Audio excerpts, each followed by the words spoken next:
The ADA logo spins onto the screen. Lynette Perez uses an automatic wheelchair in her apartment and wheels up to a table. My name is Lynette Perez. I'm a resident of Valley Stream, Long Island.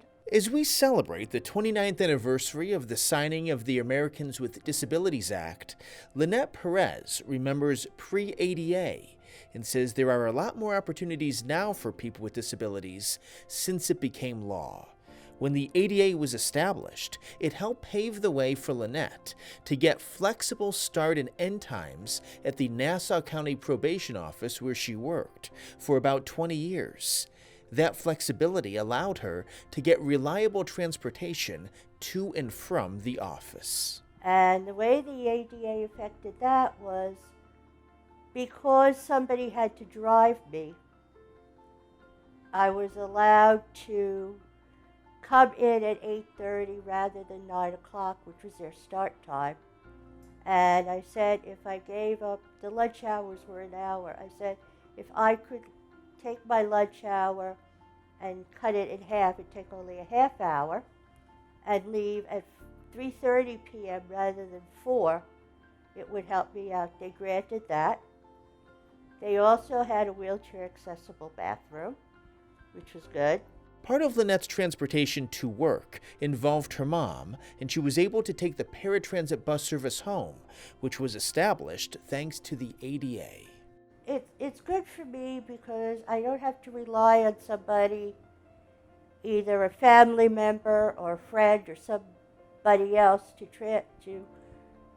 take me places. It gives me more freedom. However, the system is less than perfect. Lynette wheels down a hallway at Long Island Center for Independent Living, and we see her boarding a paratransit bus. For instance, the Northeast ADA Center caught up with Lynette, who is the president of the Board of Directors for the Long Island Center for Independent Living, or LISL, the same day that she had a board meeting that evening. By car, the trip to LISL only took about 35 minutes at rush hour. Via the paratransit bus, it took Lynette about 2.25 hours because of delays and an extra stop, so about an extra hour and a half. She's not complaining. It's simply a reality that people with disabilities need to figure in a lot of extra time into their schedules. Also, through her involvement in LISL, Lynette and other volunteers have made sure that polling places are ADA compliant. We went to area poll sites, which are schools, to see which schools are, number one, wheelchair accessible. Do they have proper polling machines for the disabled?